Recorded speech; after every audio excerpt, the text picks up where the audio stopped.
En nombre de la Unidad de Extensión de la Universidad de Concepción, Campus Los Ángeles, les saludamos cordialmente y le damos la bienvenida a este ciclo de conversatorios titulados Conexiones Literarias. En esta ocasión, nuestra invitada es Francesca Barbera Kiprios, con quien conversaremos acerca de su trabajo en la traducción de la novela Las aventuras de Pinocho, historia de una marioneta. Francesca es licenciada en Letras Inglesas de la Universidad Católica de Chile y magíster en Estudios de la Era Moderna de la University College de Londres. Francesca ha realizado clases sobre literatura inglesa de los siglos XVIII y XIX, literatura europea clásica y medieval. Actualmente trabaja como lingüista de datos. Además, es importante destacar que Francesca habla 6 idiomas: español, inglés, italiano, francés, griego moderno y ruso. Estimada Francesca, agradezco mucho su amabilidad y generosidad al aceptar nuestra invitación a participar en este conversatorio. Y para abrir el diálogo, propongo lo siguiente: que nos cuentes cómo surgió la idea de esta traducción de este libro que se llama Las aventuras de Pinocho. ¿Cómo surgió esta idea de traducir este texto? Cuéntanos sobre este proyecto. En verdad, no sé si es muy glamorosa o si es muy, no sé cómo llamativa la historia, pero en verdad estábamos hablando con la gente de La Pollera, barajando varias opciones de traducción, y como ellos tienen ya una edición de Peter Pan y Wendy, que es súper bonita, que se la recomiendo, y están en un trabajo activo por rescatar los clásicos de las traducciones demasiado ibéricas. Me dijeron, oye, ¿te tinca traducir esto? Y yo dije, claro, sí. Era un libro que había leído hace mucho tiempo, que no lo había refrescado bien, entonces consideré que era interesante para mí, para volver a encontrarme en este libro. Y nada, encuentro que en Chile se traduce poca literatura italiana, entonces consideré que sería un súper buen aporte. Entonces, Y tomaste el libro entonces, el italiano original, porque yo empecé a investigar sobre el libro y el libro se ha traducido Pinocho a 250 idiomas y salía incluso a varios dialectos también, a braille incluso. Pero tú, ¿cuál texto tomaste? ¿Fuiste al original de Carlos Collodi? ¿Cómo empezó el trabajo de traducción de este texto? Sí, fui a la edición original que se publicó en 1881, después porque esto fue, Pinocho se publicó serializado, entonces cuando tomé el texto que se recogió después de que se publicaron todos los números de la novela, y a ese me dediqué. Hay algunas versiones posteriores también en italiano que se les cortaron algunos fragmentos, así que preferí ir al origen. Claro, porque cuando yo investigaba decía, claro, que este libro no fue un libro en el fondo, se publicó como un folletín, como en el diario, en Italia, me parece, ¿no? Sí. Sí. ¿Y tú accediste a esas ediciones unificadas? ¿Cómo accediste porque buscar un original, una primera edición en italiano en Chile no es fácil, no es una tarea fácil? ¿Cómo Sí. llegué? Gracias a mucha gente que trabaja en humanidades digitales, está todo eso digitalizado. Entonces no es necesario ir y buscar el libro mismo. No sé si existirá una primera edición en Chile, si alguien tendrá, en alguna biblioteca lo tendrá, la verdad es que no lo investigué. Pero está todo eso digitalizado. Entonces, pensé que habías pasado horas y horas en la Biblioteca Nacional de no. Investigadores, ya, como cuando se trabaja con textos coloniales. Y el trabajo de traducción mismo, ¿qué tal? ¿Fue fácil? ¿Fue sencillo? ¿Fue muy arduo? ¿Fue difícil? ¿Cómo fue el trabajo de traducir del italiano, tú me decías, de finales del siglo? ¿De cuándo era el original? Del siglo XIX, de 1881. Ya, ¿fue muy difícil ese trabajo de traducción? Fue difícil, fue interesante. Fue extrañamente difícil porque ¿Por qué? en verdad Pinocho está escrito en un lenguaje súper simple. Un lenguaje que parece casi conversado. Entonces uno se imaginaría, como no, las frases no son tan complejas, las oraciones no son tan complejas, no hay tanta subordinación, no hay tantas cosas de ese tipo. Y como es una conversación, uno se imaginaría que iba a ser más fácil, pero ahí surge el problema de cómo uno transmite esa conversación, esa agilidad del texto al español. Entonces fue difícil, pero fue divertido, fue un buen desafío, muy buen desafío. Y en ese sentido es como que el lenguaje original del italiano es coloquial, en ese sentido lo entiendo. Sí, ya. Sí, Entonces, es como una conversación, en verdad es como si una persona te estuviera contando un cuento al oído. O si uno se sentara con un amigo y te empezara a contar un cuento, o un adulto, si uno es un adulto te estuviera contando un cuento en voz alta, es muy rápido, y entonces como que la forma en que se suceden las oraciones es fluida. Entonces, cómo el traducir eso y que no se pierda en el español puede ser difícil. claro.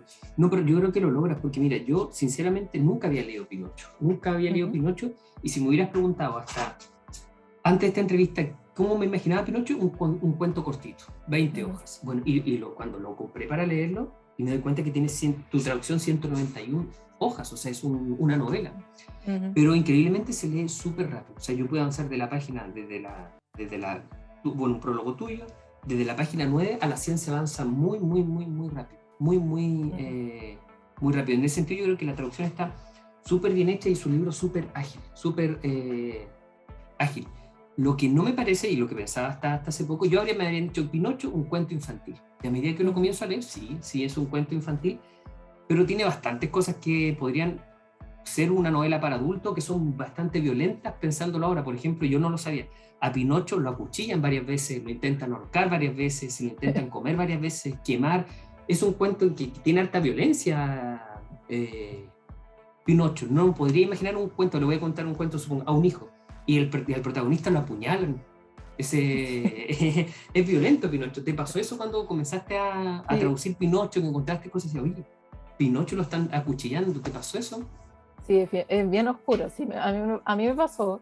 Me acuerdo, por ejemplo, que creo que es el capítulo 6, cuando apoya los pies en el brasero y se le queman. Y se quema Pinocho, qué horrible imagen. Sí. Es muy... Y queda sin pies, terrible eso. Sí. Y luego trata de caminar y no puede caminar porque no tiene puede pies. Caminar, sí. No, es como... sí. Es como horrible, es un poco así como sí. como de cuento de terror, Exacto, pero presentado de forma chistosa. Claro. Entonces, como que entre uno se ríe y se siente mal por reírse. Claro. Luego lo asaltan, lo apuñalan y como es de madera no penetra el cuchillo en los riñones de Pinocho. Es violento Pinocho. Sí. Luego se lo tratan de comer. Otra parte que es muy extraña, lo confunden con un pez y lo apanan para freírlo a Pinocho también. Sí. Hay harta violencia. Es un cuento violento Pinocho. Sí. Y esto es lo importante, lo que tú cuentas en el prólogo, que hay alguna como polémica respecto al nombre Pinocho, ¿no? Que no sería originalmente Pinocho. Si nos puedes contar, a ver, a quién que sería Piñoncito, hay una influencia de lo que tú pones en la contratapa, me parece. Acá, sí, eso de hecho lo escribió Simón. Bueno. Sí, lo escribió Simón. Es que claro, Pinocchio significa como una lectura es como hecho de pino, ¿ya? Y también podría ser que es un piñoncito, es como un fruto del pino, pero y al principio, en las primeras traducciones al español, si no me equivoco, se tradujo el nombre, entonces no se llamaba Pinocho, ¿ya? Pero creo que una traducción española de 1912 es la primera que usa el nombre Pinocho y así se quedó, porque no sé, como pasa con otros nombres de personajes que sí se traducen, Por ejemplo, el amigo de Pinocho, que se llama Lucignolo en italiano, nosotros lo traducimos como mecha, ¿ya? Porque es como, como la mecha de una lámpara, ¿ya? Entonces, la pregunta es ¿por qué eso no pasó en el español? Y yo creo que también habría sido muchísimo menos memorable si se hubiera llamado Piñoncito que Pinocho. Sí, sí. Como una estrategia comercial quizá entonces del 1900. Sí. Otro asunto que me pareció cuando lo comienzo a leer, que Pepe Grillo no siempre, bueno, por la película de Disney, no sé si tú hiciste el ejercicio después de ver la película. No la vi de nuevo, sí me acuerdo.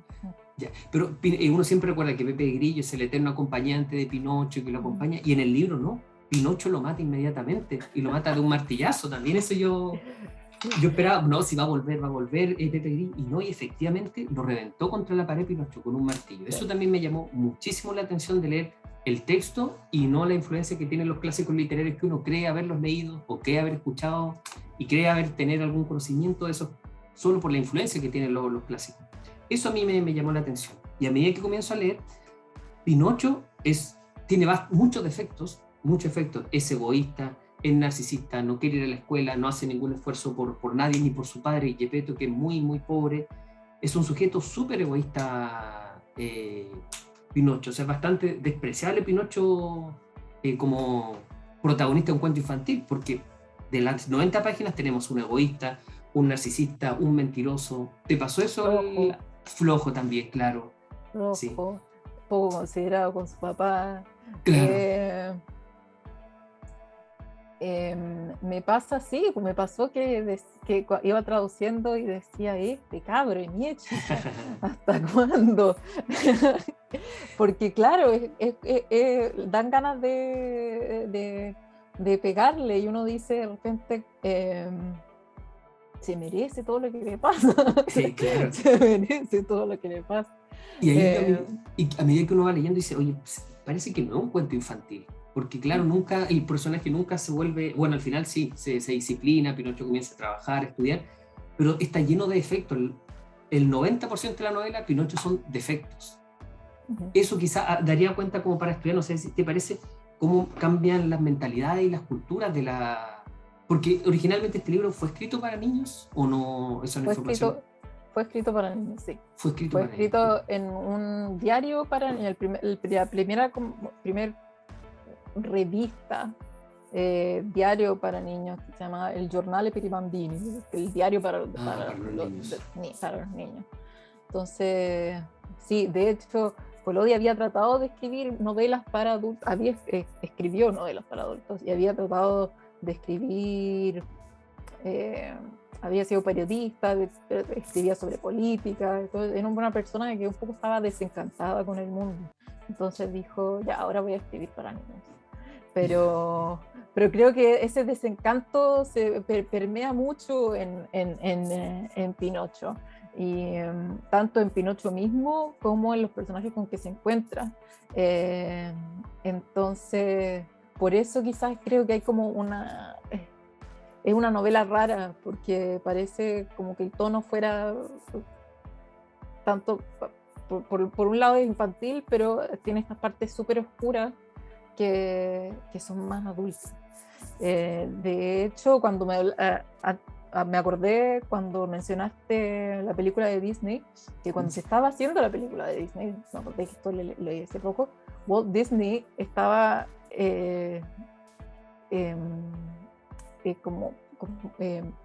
decía, ¿cómo voy a hacer esta película? Creo que hubo muchísimos problemas en la producción, porque decía, este libro no es para niños. Entonces ahí uno se explica mucho los cambios que se hicieron, no sé, el cambio que le hicieron a Pepe Grillo, que es como el amigo fiel, y en verdad Pinocho mata al amigo fiel, o mata su conciencia, si tú no lo lees de esa forma. Entonces, eso, claro. Y tú, después de haber hecho un trabajo de traducción que te ha llevado varios meses, me imagino hacerlo, ¿quedaste cansada de Pinocho? Porque cuando uno investiga un tema y trabaja mucho sobre el tema, uno queda un poco cansado. ¿Cuál es tu relación con Pinocho? ¿Estás encantada de Pinocho? ¿Fue un trabajo que bien ya se acabó? ¿Fue un trabajo, cerré el ciclo? ¿Cómo tú como lectora con Pinocho, ¿cuál es tu relación después de haberlo trabajado tanto? ¿Te encariñas con el personaje? ¿Te cansa el personaje? ¿Se acabó el ciclo Pinocho? Muy buena pregunta, porque en verdad he estado pensando en eso mucho tiempo. Yo cambio de idea, o sea, cambio de idea, perdón, transferencia lingüística con el italiano. Cambio de opinión sobre Pinocho casi todos los días. No he cerrado el ciclo. Sí. A veces me cansaba demasiado eh, y ya no quería saber más de él, pero creo que es un libro que tiene muchísimas interpretaciones, entonces a veces pienso que como que, como que le agarré el sentido o le encontré el secreto y después, bueno, como pasa con toda la literatura, y después lo veo desde otra forma. Lo que me sorprende es que un texto que es tan simple y tan fácil de leer sea tan, como que pueda acoger tantas lecturas diferentes. Entonces, es una relación continua y compleja. Y tu relación, bueno, llegaste, me contaste cómo llegaste a traducir este libro, pero ¿tú tenías antes una relación con la literatura infantil o fue un desafío que te impusieron y dijiste, ya, vamos a hacerlo?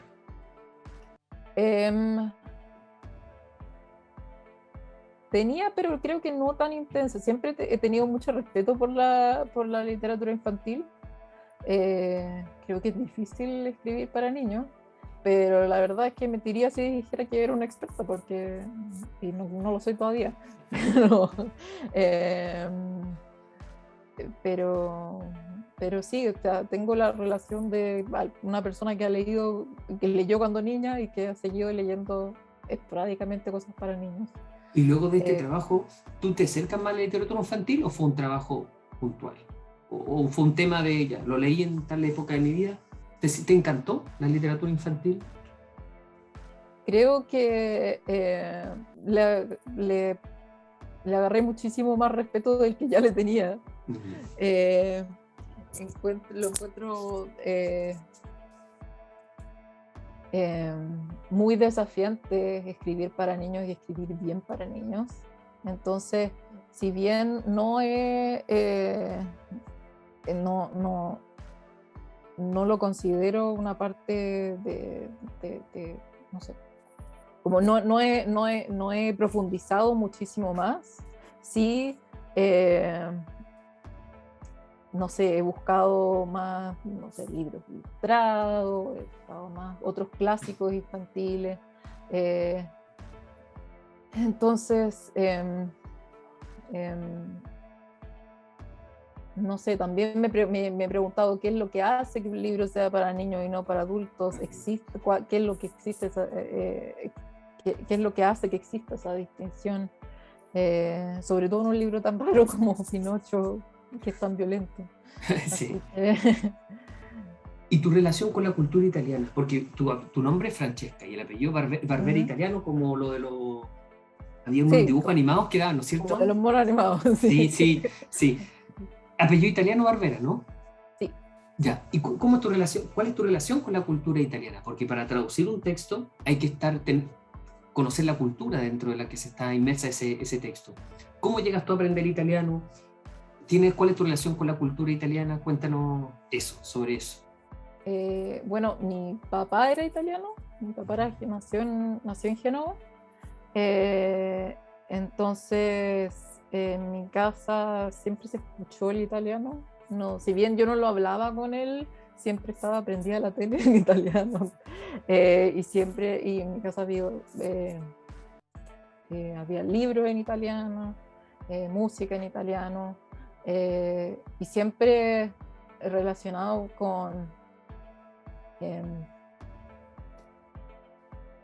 no sé, con la cultura más bien campesina o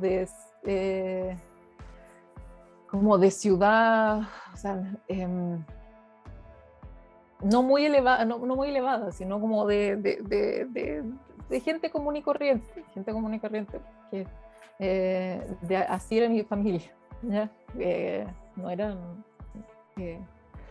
de clase alta ni nada, ¿ya? Entonces siempre se escuchó, siempre estuvo lo italiano presente, y yo ya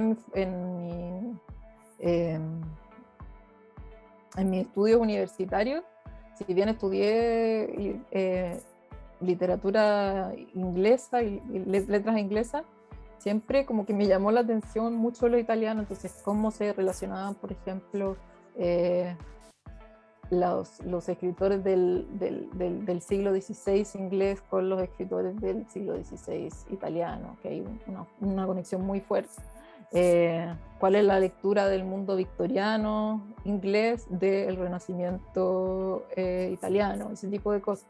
Siempre ha estado muy presente el italiano en, en mi vida, y lo sigo estudiando, lo sigo estudiando. Ahora estoy estudiando el Orlando Furioso de Ariosto, entonces no sé, es una constante en mis estudios y en mi vida. Y tú, a ver, ¿has escrito? O sea, me refiero a escritura creativa en el fondo, hasta ahora, o hasta ahora has estado, no te has animado a escribir creativamente.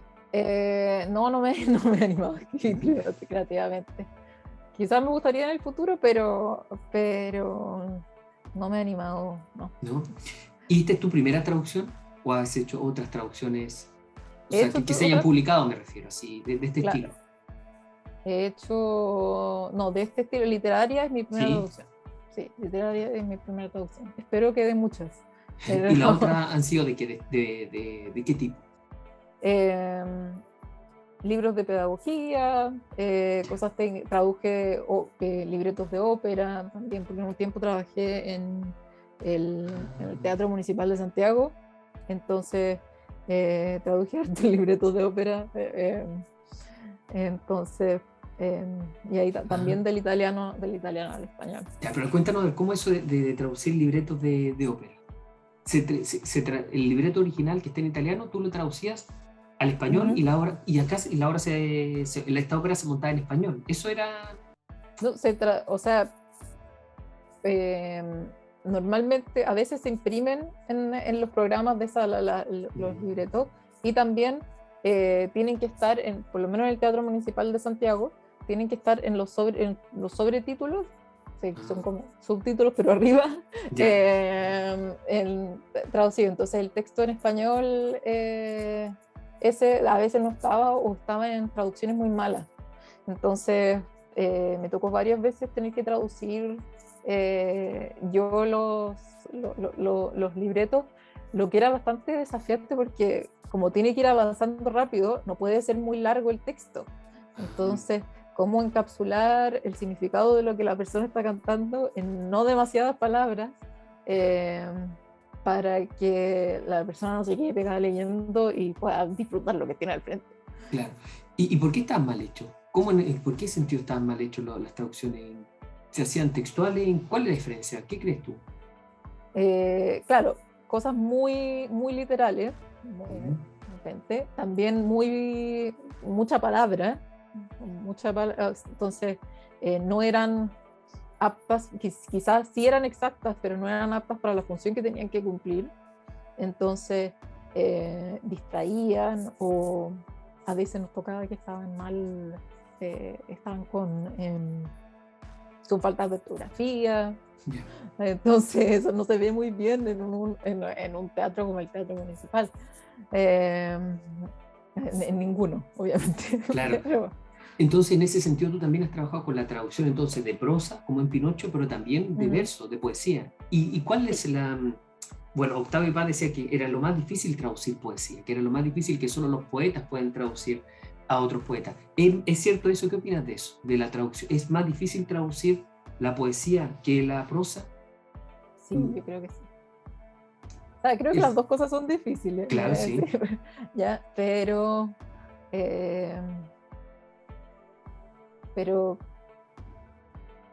creo que quizás en la poesía uno, no sé cómo explicarlo, pero como como que le tiene que meter algo que no como que es casi no verbal, es como aire, no sé, a la traducción. Como un soplo o algo así, no sé, perdón si esto es Sí, sí. demasiado... No, yo entiendo, es como, claro, algo muy amplio, muy etéreo, tratarlo de concretizarlo en claro, el lenguaje, buscar claro, una... claro, claro. Claro. Entonces, y también un poco... al mismo tiempo conservar la reverencia por el texto y abandonarla.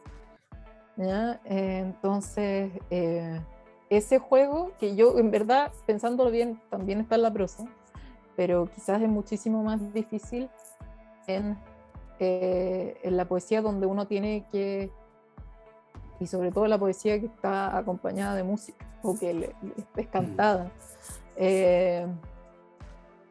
tienes que conservar un cierto ritmo, tienes que tener en cuenta que la palabra es música. Entonces, eso es difícil. Pues mira, volviendo a Pinocho, a medida que yo lo leía, lo que me pareció súper interesante es que en un momento a Pinocho se lo come un tiburón, un pez enorme, ¿cierto? Y se encuentra con más gente que está dentro de Pinocho. Y ahí me pareció la relación con este personaje Jonás, que alguna vez se lo come un pez porque no le hace caso a la... Había una canción de infantil, de hecho, que Jonás no le hacía caso a la palabra de Dios y se lo comía un pez. Más o menos le pasaba lo mismo a Pinocho. Yo creo que le habrá pasado lo mismo que crees tú a Collodi cuando escribe eso, porque Pinocho, desobediente, egoísta, narcisista, mentiroso, un montón de efectos, termina comiéndoselo un pez. ¿Le pasará lo mismo que a Jonás? Que Jonás no le hacía caso, según la canción infantil, no le hacía caso a la palabra de Dios y se lo comía. ¿Crees tú que hay alguna Yo relación? creo, yo creo que sí, yo creo que en ese episodio, sobre todo, hay una conexión con una tradición súper amplia, que, no sé, el otro día estaba leyendo, por ejemplo, el bestiario de amor de Richard de Fournival, que es del siglo XII, un bestiario del siglo XII, y que también habla de esto, de que te trague la ballena, pues una ballena en esa. Es un episodio que tiene mucho de bíblico, pero también que creo que está conectado como con esta tradición muy antigua de ver la naturaleza como la expresión de ciertas cosas morales, ¿ya? O de ciertas...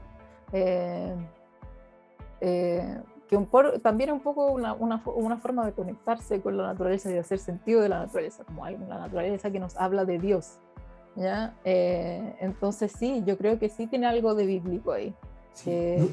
No.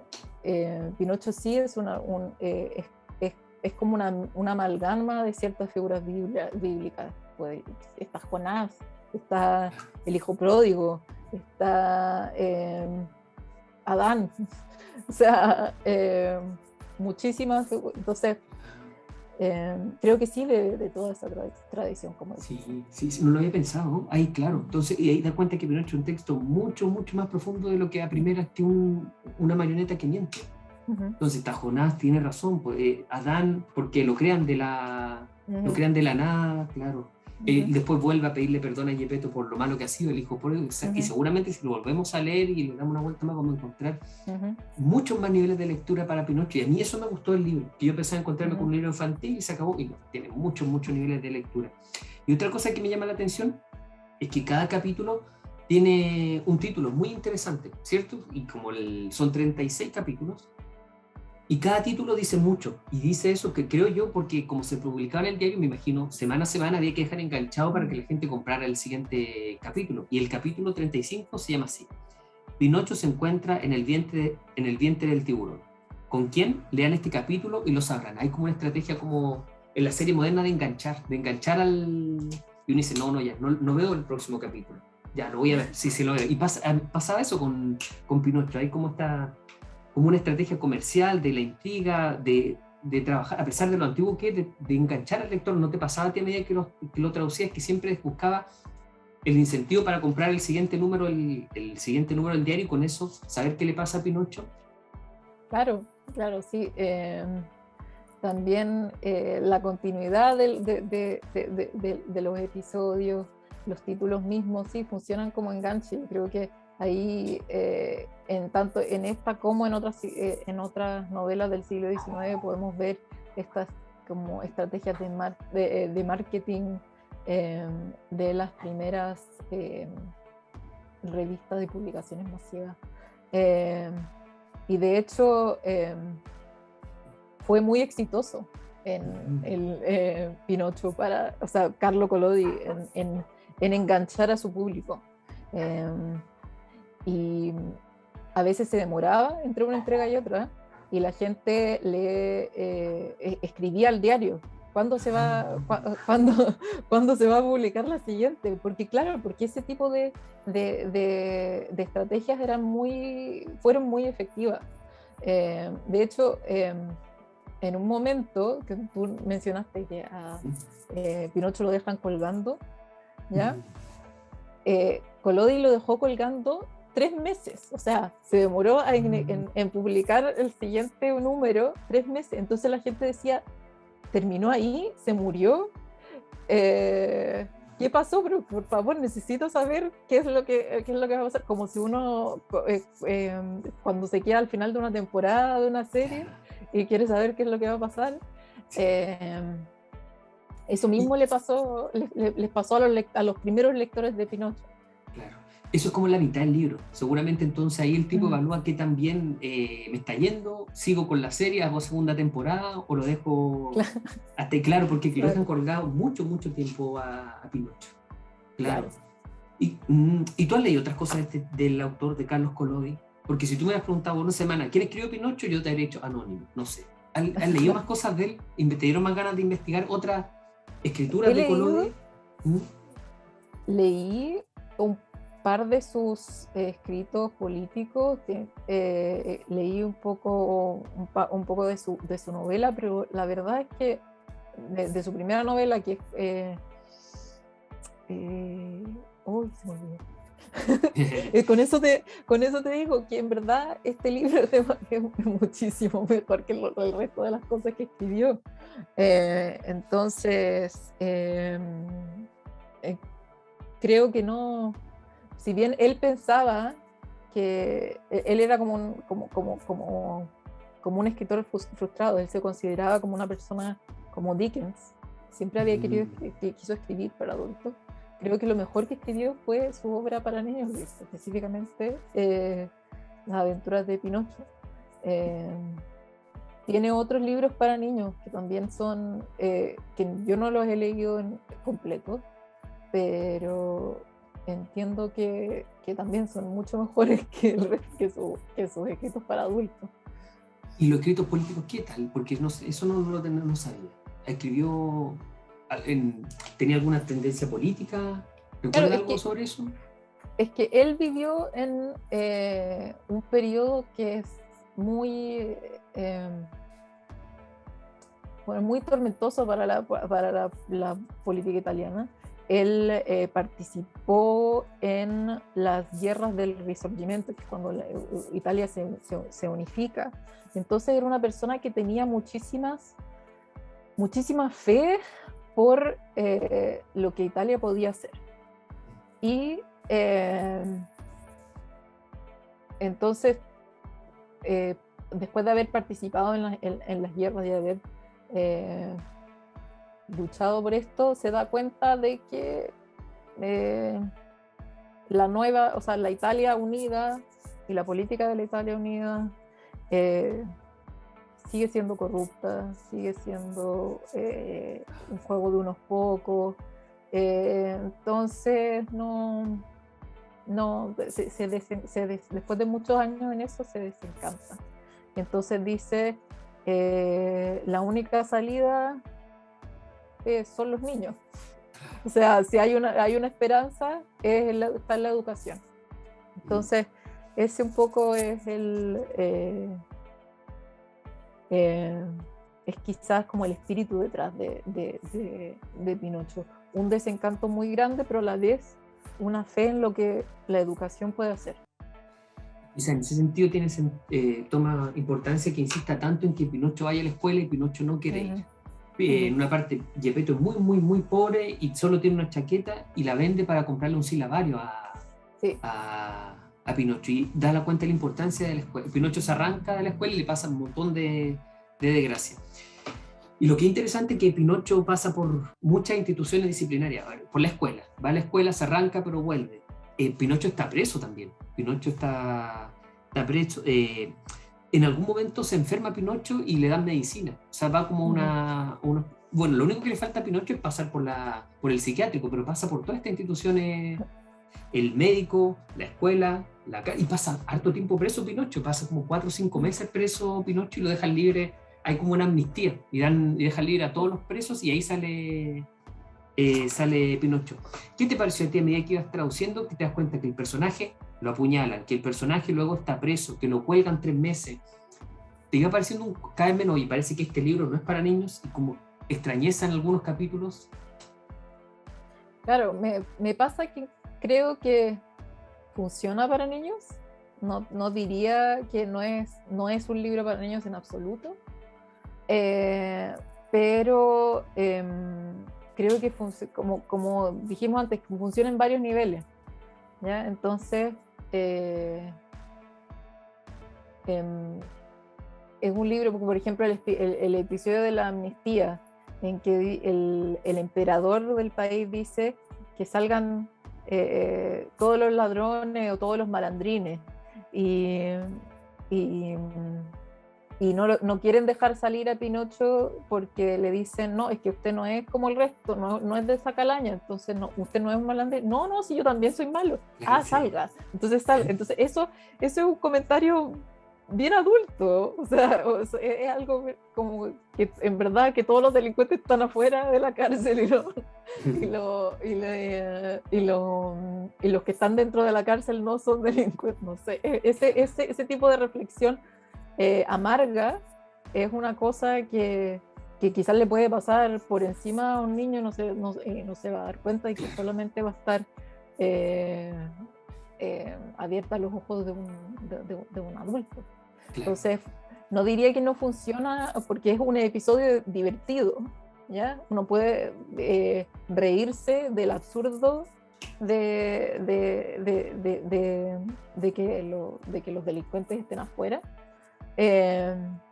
pero quizás para llegar al centro de esa amargura se necesita ser adulto. Y en ese sentido, como que tiene harto humor el texto, ¿no? Tiene harto humor. ¿Esas son partes complejas de traducir o no es más complejo de traducir? Los chistes, me refiero, algunas expresiones coloquiales, ¿eso da más trabajo para el traductor decir, a ver, lo entiendo, pero cómo lo digo en castellano, chileno, actual? ¿Da eso harto trabajo? Claro, o sea, es una de las partes complejas, sí, es una de las partes complejas de la traducción. De humor, Pinocho tiene bastante episodios de humor, bastante chistes. Para un traductor, da mucho trabajo traducir esos chistes, decirlo por ser italiano del 1900. ¿Cómo digo eso en el castellano del 2020 chileno sin que se pierda la gracia? ¿Da dolores de cabeza buscar alguna expresión sin que se pierda? No sé o hay veces que uno dolor... dice, sí, o si se perdió el chiste, no se puede, imposible darlo, buscar un equivalente. ¿Cómo se hace eso? ¿Cómo hace ese trabajo un traductor? Sí, da dolores de cabeza, pero yo creo que siempre se puede encontrar una forma de sacarle la vuelta, claro que hay cosas que se van a perder necesariamente, pero menos mal el español y el español latinoamericano es muy rico, entonces se pueden encontrar alternativas. Lo difícil de repente es, como decía antes, conservar la agilidad, porque mucha parte del humor es muy físico, es como muy como slapstick, el humor que esté como de golpes, del que la gente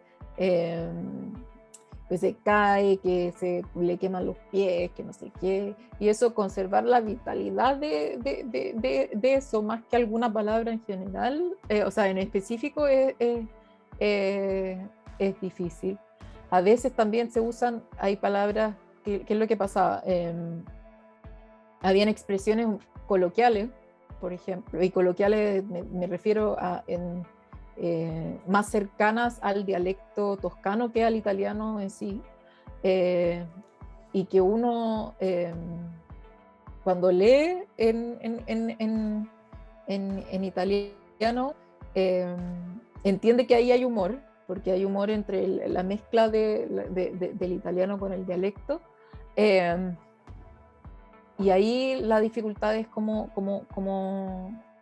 lo traduzco, si es que lo traduzco, o lo dejo ir.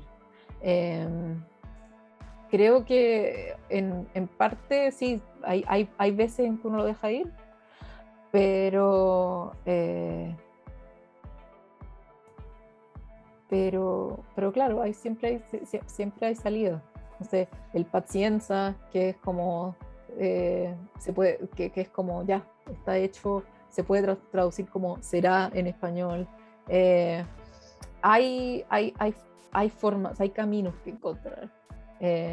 La cosa es que de repente es difícil llegar a ellos. Y otra cosa que a mí me llama la atención es que en algún momento Pinocho comienza a involucionar. Pasa a ser primero marioneta, luego se transforma en burro, en un animal inferior. Luego lo quieren transformar en un tambor, en una cosa inerte, y comienza a bajar como a degradarse. Y quedan 3 hojas para que se acabe el libro, y dice, oye, va a terminar Pinocho siendo un tambor. Y lo transforman en un burro para luego matarlo, quitarle la piel y con eso hacer un tambor. O sea, es como para contárselo a un niño, si te voy a contar un cuento para que duermas. Es muy claro, muy violento, y lo asesinan para sacarle su piel.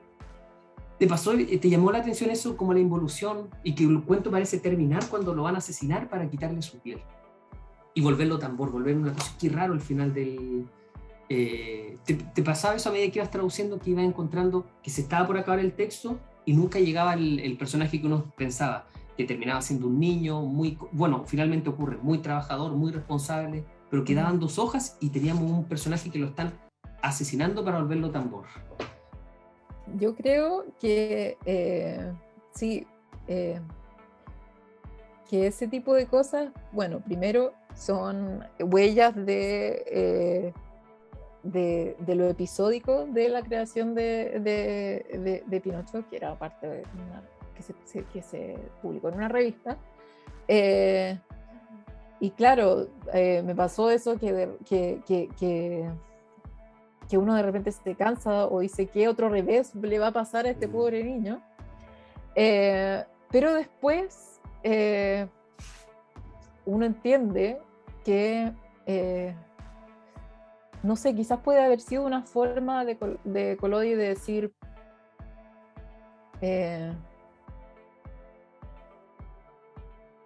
uno puede sentirse muy seguro de ciertas cosas, puede sentirse seguro de que van en el camino correcto, puede sentirse bueno, puede sentirse trabajador o lo que sea, pero es muy fácil volver atrás, es muy fácil volver atrás. Entonces también es como una sabiduría un poco amarga,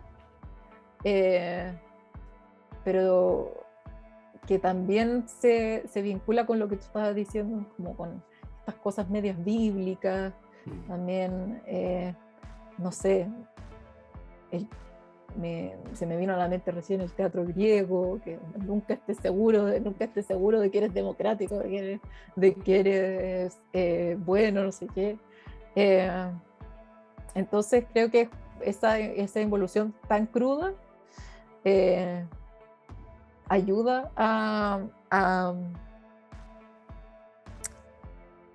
entender esta idea, o no sé si entender esta idea, pero que esta idea le causa una impresión, no sé. Bueno, mira, y esto no sé si será mucho pedir, porque es raro encontrar a alguien que traduzca del italiano al español. al menos, bueno, acá en Concepción tenemos existe la carrera de traducción, pero inglés, español, francés y alemán, pero italiano no hay, es como un electivo. Entonces, en ese sentido, será mucho pedir si tú pudieras leer un trocito en italiano del libro, el final, o para solamente... A ver, voy a buscar el texto ahora. ¿Sí? A ver. Entonces, lo leemos en español, tú lo lees, lo que el fragmento que leeré en español, la última frase, mira, puede ser. Si lo tienes... porque lo que tú quieras. La última frase. Sí, cuando dice que cómico era cuando lo encuentras. A ver, voy a leer el último. Eso de como de Pinocho se devolvió a esa parte, voy a leer. Pinocho se volvió a mirarlo. Sí, Pinocho ya. Bueno, el libro también dice que cómico era cuando era un muñeco y que contento estoy ahora de haberme convertido en un niño como se debe. Que siempre escuchar el texto en su idioma original, al menos como la poesía, creo yo, siempre, aunque no entiendas nada, se siente el ritmo y sí. Yeah. Y con eso podríamos terminar luego una recomendación de unos libros y nada más, ¿sabes? Sí, para poder terminar. Te escuchamos. En español primero y luego para disfrutar en italiano, ¿ya? Okay. Un trocito, 3 líneas, nada más que eso. Aquí estamos. Qué cómico era cuando era un muñeco y qué contento estoy ahora de haberme convertido en un niño como se debe. Come ero buffo quando ero un burattino e come ora sono contento di essere diventato un ragazzino per bene. Sí, siempre un agrado escuchar los libros en su idioma original. Sí. Y para terminar, Francesca, gracias. ¿Qué libro nos recomendarías? Algo que tú estés leyendo, que no necesariamente tiene que tener relación con... Pero que si un amigo te preguntara, oye, ¿qué tengo tiempo para leer? Recomiéndame un libro, a ti que te gusta harto leer. ¿Qué me recomendarías que leyera? ¿O qué estás leyendo tú ahora? Yo ahora estoy leyendo, es que no sé si va a ser muy fome, porque yo soy bien lectora de los clásicos, no sé por qué razón. Entonces, y me pasa que cuando hablo con la gente, a mucha gente le da miedo leer los clásicos. Entonces, más que una recomendación en particular, quizás yo me gustaría recomendar que leyeran, que se atrevieran a leer los clásicos. Uno de repente piensa que esto es solamente para la gente que estudia literatura, que es especializada, todo eso. Creo que eso es un gran engaño y que priva mucho, y me da mucha pena porque priva a mucha gente de un mundo maravilloso y muy hermoso, que no necesariamente es aburrido. Entonces, atrévanse con la literatura griega antigua, con la literatura latina, con los clásicos españoles, con que sea. Yo ahora mismo estoy leyendo El Orlando Furioso de Ludovico Ariosto, que es un poema épico del siglo XVI. Y si es que lo encuentran por ahí en español, por favor no duden en leerlo, porque es tan entretenido, tan entretenido, maravilloso, rápido de leer, hermoso. Claro. Puede ser porque la gente piensa que son libros lentos, aburridos, tediosos, que no pasa nada, pero con lo que hemos hablado de Pinocho al menos, nos hemos dado cuenta que hay como distintos niveles, hay humor negro incluso, podemos encontrar muchos niveles de lectura. Bueno, muchas gracias Francesca por tu tiempo, por tu educación y por la generosidad al compartir sobre tu trabajo. Bueno, muchas gracias y esta grabación, esta actividad literaria va a quedar en nuestras redes sociales por unos meses para que la consulten quienes nos siguen en las redes. Bueno, así que muchas gracias Francesca. Gracias a ti, Pablo. Bueno.